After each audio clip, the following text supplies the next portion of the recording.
Alright YouTube, on this episode we're going to be fixing the SMG pump on Phil's E46 M3 CSL. We figured because we need to make this video a bit more interesting, we'd walk you around this thing.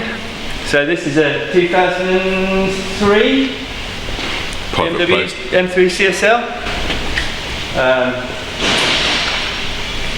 It is not one of the worst CSLs. It's got a CD player and aircon, which is better than some. For those that are fully uneducated about the world of E46 CSLs, yeah, what is the difference between this and just now I'm going to give you this to the best of my knowledge, because you know, I am not Google. Do not QFT us. I am not Google, so you know, I'll tell you what I know is different. So today, for your extra 20 or 30,000 pounds over a standard E46 M3 and the rest. Well, yeah, but you know, you've got to actually sell it. You can advertise it for what you want. But anyway, you get a carbon fibre roof, which is, you know, nice, I guess. Pretty standard these days on everything. You get carbon fibre door cards with the added uncomfort of nowhere to put your arms on long journeys, I'll tell you, because me and Mark, who you're going to meet later in this video, went and picked this car up from Aberdeen, which is quite a long way from Birmingham, and drove it back. And yeah, it's not as comfortable as the standard E46 M3. You get a carbon fibre centre console. Oh yeah, well at least you have somewhere to put change. But still nowhere to put your arms. No armrests on doors or centre console. You get quite nice seats, to be fair. So that is a... That's what Phil's got on written as well, isn't it? Yeah, he's got the full interior. You get a Alcantara or suede steering wheel. You get the added bonus of only SMG, you know, which is lovely, I guess. Which is why we're doing this video. So you get, you know, look at the back seats, they're quite nice as well. Carbon fibres. They get armrests. Yeah, your child gets an armrest, but you don't. What else can we show you? Supposedly you get some sort of fibre boot floor or lightweight boot floor. You get the famous M3 CSL spoiler, boot lid. LED rear lights. Yeah, but that's factory on M3 after 2002 or something. You get the most important bit, I guess, or the bit that I think is the most important bit, or the only bit I think is any good. That badge? No, that badge. Not that badge. Yeah, the only bit I can see worth any value is that airbox. Which is a very nice thing, but you know, I would say you get what you pay for, but you really don't get what you pay for. You get, I don't know, what is it? Bad value, that's how I see it. But no, you get an airbox, you get supposedly some cams which are slightly better, you get a front bumper which is, I think, carbon and ducted through that hole there, straight into the airbox. It's only got one hole though? The what? It's only got one hole. It's only got one airbox. Oh, it's not balanced. Well, it doesn't matter, it's functional really. I mean, they are quite nice, I suppose, but are they that much nicer than... If you had 40 grand, would you be buying one of these? Definitely not. I don't know what I'd buy. I hate all cars, to be fair. Didn't I play this game when I tried to buy a Viper and then turned out I hated them? Yeah. But yeah, that is basically the difference as far as, you know, my not looking on Google brain knows. There probably are some other small bits and pieces here and there. Got a different map as well, isn't it? Yeah, it runs Alpha N, got no airflow meter. So that's how you get away with the bad boy airbox. A few other things, this car's got Bilstein suspension on. PSS 9s or 10s, probably 10s because they're the best ones, aren't they? But and it's got Alcon front brakes on it, which, you know, in its day that was a fairly common, you know, upgrade. If you had a CSL, change the brakes, change the suspension, and just crack on. It's a lovely looking car. I mean, I can tell you a story about when I worked at BMW and you couldn't get rid of these, couldn't sell them. Why? We had two at the dealer in Albury, one sold. And there was a black car, I think, didn't have aircon, don't know if it had CD player, might not have even had CD player, and it sat around for months, couldn't sell it. From memory, I might be wrong, but from memory I think it went as a brand new car at 40-something thousand pounds, which was quite a lot under list. Yeah. You know, just had to, they were happy to get rid of it in all honesty. And yeah, now look at them. But, you know, I guess people find them special. I mean, it's a bit like those, isn't it? When I was growing up, an old Porsche Turbo was a bit of a joke. You know, no one wanted an old Porsche Turbo, but somehow now the internet says they're good, they're really expensive. But it's with like all cars, look at the Japsin, like I got my S15 for £2 grand 5, 6 years ago. Is that an optimistic £2 grand? Really? No, paid £2 grand land, or maybe 2.5. Right. You know, I mean, it was in NA Auto. But wasn't an NA, but it's still 7, 8, 9 grand now. Yeah, but yen's gone spastic, hasn't it? Yeah, but whatever the word you're allowed to say. And also the internet. Yeah, I suppose. The internet's made certain things cool. But no, I mean, they're, you know, a nice thing, same as an E46 is. Well, if you're into E46s, it's a nice thing. Kind of like E36s myself, but they're a bit older, a bit more rotten. But there we go. So this is Phil's CSL. we've just told you how, and now we're going to cut to a video that we didn't know we need to make, where we're going to be fixing the SMG. Lovely. 3:12 in the afternoon. And I said, do you need to film this? And you went, don't really know what I'm doing. Well, I didn't know what I was doing, So but I've done it now, we decided not to do it. And it turns out I was meant to film it. Would it have been an interesting video? Well, not really. No. I mean, I've taken an airbox off a CSL that isn't back on yet. I could start filming now, I suppose. Yeah. This can be a little pre-ramble into you putting an airbox back on. Yeah. Better fire up the camera, haven't I, and do a bit of explaining about what I've done.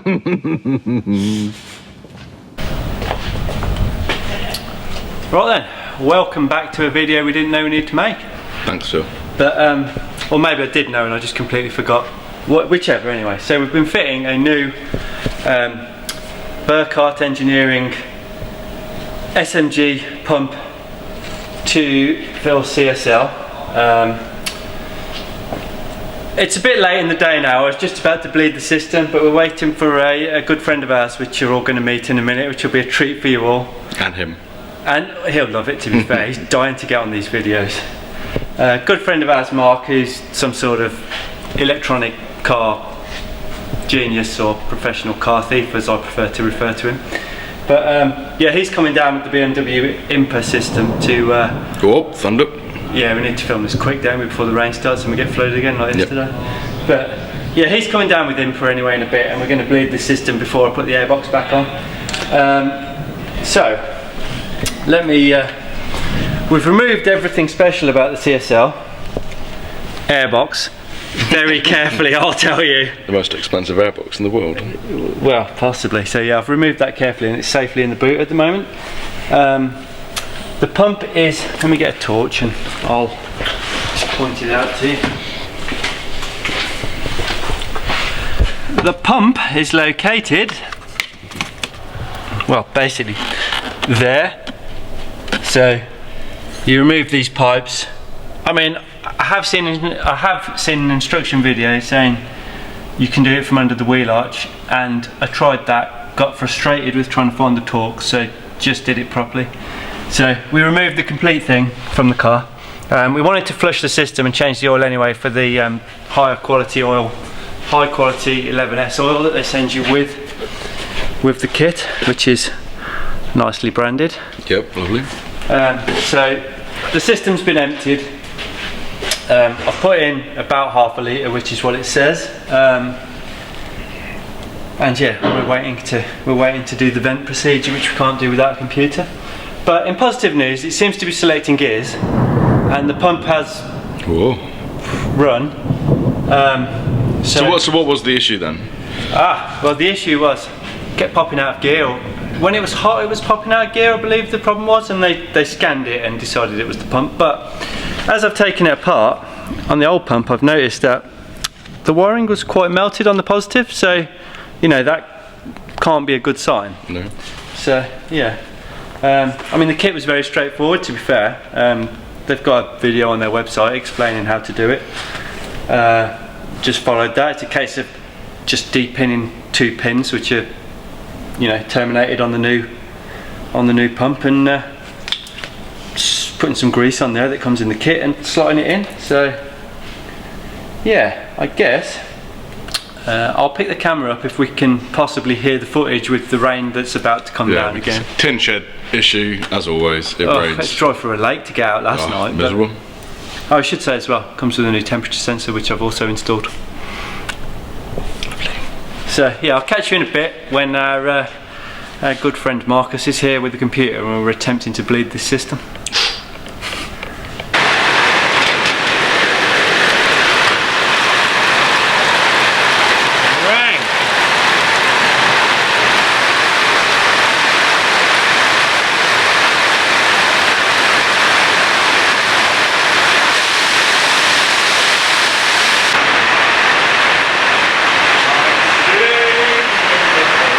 It's alright, we're going to be safe. So we've cleaned up that mess from the rain earlier, which was quite exciting, and Mark has appeared.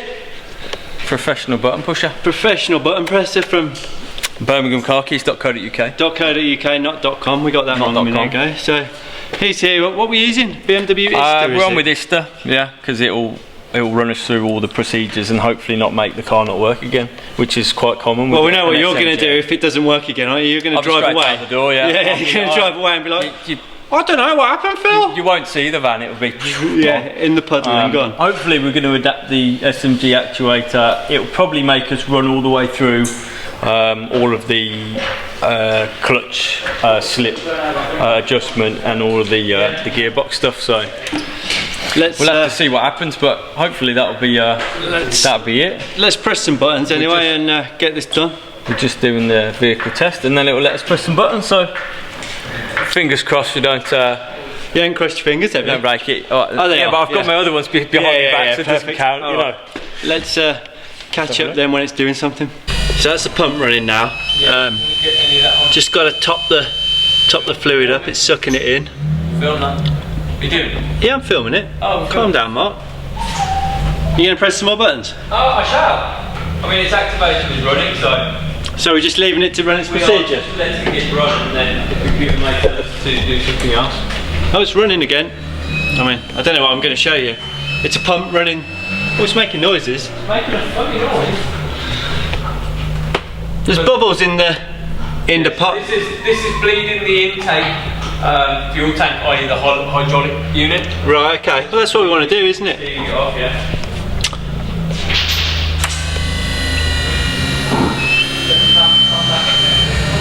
So it's running through its test, or its bleeding procedure at the moment, and the bottle has gone nice and frothy. It's activating the pump.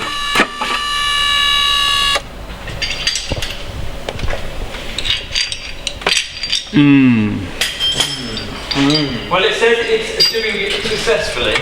Well, that's a good start, isn't it? Yeah, the machine says it's doing it successfully.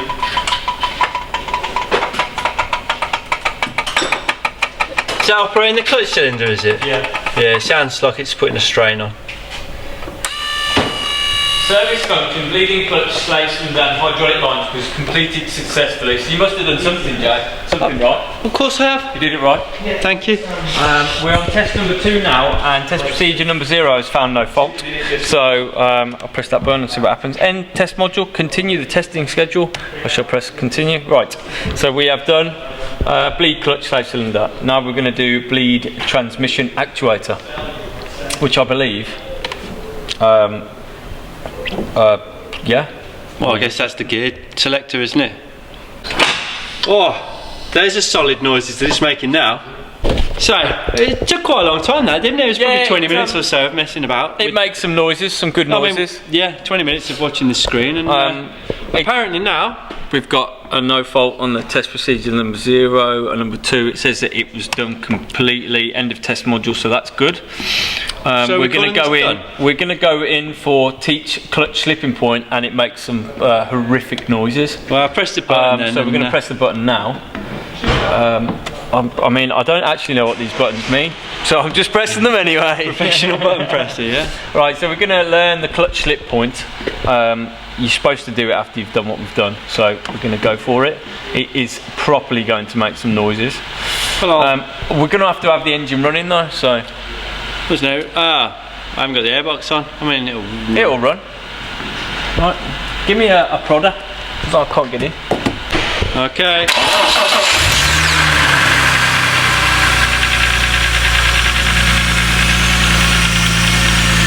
Do we need the wheels off the floor?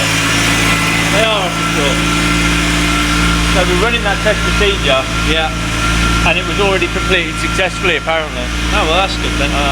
So that sounds good. We're going to run transmission adaptation. I mean, we might as well do that one as well because we're doing the list. I'm going to press that. I still have no idea what they mean. Right, I think that is the end of this. What we're saying, Mark? We have transmission adaptation was ended correctly. Well, that's a positive sign, isn't it? So no fault found, so I think we'll tick that off the box and say that we have done the procedure, yeah? Satisfied all of the things that should make it work nice. So hopefully Phil will have a working original yeah. SMG CSL instead of going to the dark side and getting a manual gearbox, yeah. which I think would probably ruin it. But if it was mine, I probably would have put a manual gearbox in. It was yours. It was mine. You broke it and sold it, Phil. Yeah, no, I didn't know. Yeah, you knew this was happening, No, and you just went, Phil, my mate. Anyway, right. I'll put that airbox back in the morning. We'll drive this out of here, and yeah, that is job done. Right then, you'll have to excuse the rain noise and maybe lightning this morning, but yeah, that is the situation we're in the British summer. So all I've got left to do now is put the airbox back on, and this job's complete. I figured I'd show it to you because it's realistically the only bit that's actually much better than a normal M3. You know, these CSL things realistically cost about 20 grand more than a normal E46 M3, and like that's really the only good bit. I mean, you get a set of cams and you get a carbon roof and some sort of fibre boot floor, but the only bit that makes any difference is that, because it makes a good noise. But you know, I'm a bit nervous of it because I think, you know, last time I looked I might be a few years behind, but I think they're about 5 grand to replace, so I'm going to be careful with it. It's quite a nicely made thing, as you would imagine a carbon piece made by the factory is. You know, trumpets are probably perfectly calculated in there. It's a, you know, 2-piece design with yeah, an air filter that just, whichever way around it is, slots into there, and then the duct goes on, and this bit has the noisy flap here that, you know, makes the howl, and that ducts down into the front bumper. So yeah, I'm going to be super gentle with it and ease it back onto the engine.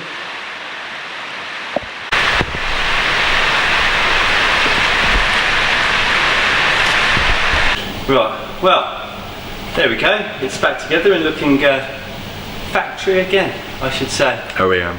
Yeah, that. But I mean, it's quite a pretty thing, isn't it? The engine bay on one of these, and I managed not to break anything and get it back together, so that's all good. I guess the final test is, there was only a slight panic yesterday when I was trying to get it into gear and had the bonnet open, and they don't do that on SMGs, so I'll shut the bonnet, we'll wheel the car, we'll drive it back that way, and I guess we'll do the end of the video over there. Lovely.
well, as you can see, the car still drives, so can't do anything too terribly wrong. It goes into forwards gears and reverse. Everything seems to be working nicely. No faults on the dash. No cog light, which is very common if you've or no cog light, which you'll know a lot about, I guess, if you, I would say, made the mistake of buying an SMG car, or you know, have got yourself into What are you trying to say? I'm trying to say you bought the wrong one nicely.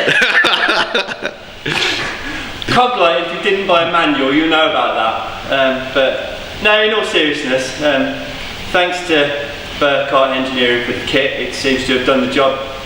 You know, from what we can tell from reversing it and forwarding it around the workshop, nothing's gone wrong. So yeah, until Phil comes back and takes the thing for a test drive, that's fixed. So thanks for watching.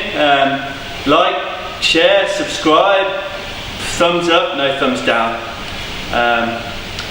And until next time, stay safe and be nice to each other. Thanks for watching. At Driftworks, we've helped over 50,000 happy customers since 2004. Our huge online parts store is simple to use, with superb shipping rates to anywhere in the world, and finance options available for UK customers. We live and breathe wheel fitment, so if you have any questions about your own car or any of our products before placing an order, please drop us an email at shop@driftworks.com or give us a call. Thanks for watching.